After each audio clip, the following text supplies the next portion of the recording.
Welcome to our channel. Today we how to secure a local SIM card abroad with Verizon, complete guide step by step clearly. To secure a local SIM card abroad with Verizon, begin by researching the country you'll be visiting. Check if the country supports local SIM cards that work with your Verizon phone. Ensure your phone is unlocked. If your phone is locked to Verizon, contact their customer service to request an unlock. Make sure your device is compatible with local networks in your destination. Visit the Verizon website or your account app to review compatibility details.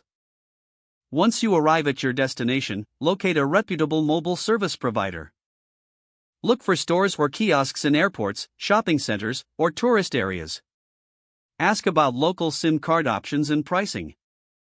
Verify if they offer prepaid plans that suit your needs.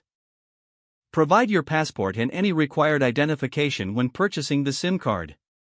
Select a plan that includes data, minutes, and text services. Once you have the SIM card, carefully insert it into your phone.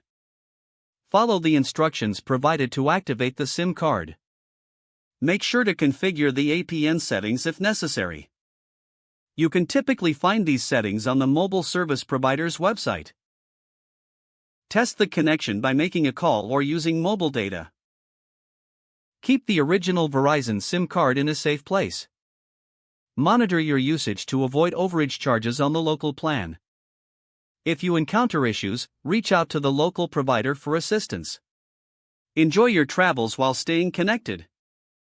If the page does not load, refresh the browser or try again in a private or incognito window. Make sure you are using the correct email address, then retype it carefully to avoid small typos. If your password is not accepted, use the reset option and create a new strong password you can remember. Check your spam folder for verification or security emails, then complete any requested confirmation steps. Enable two-factor authentication if available to improve account security and reduce unauthorized access risk. After signing in, review your profile details so your contact information and settings are accurate and current. If you see an error message, note it down and try again after restarting your device and internet connection. Don't forget to like this video and subscribe to our channel for more step-by-step tech guides.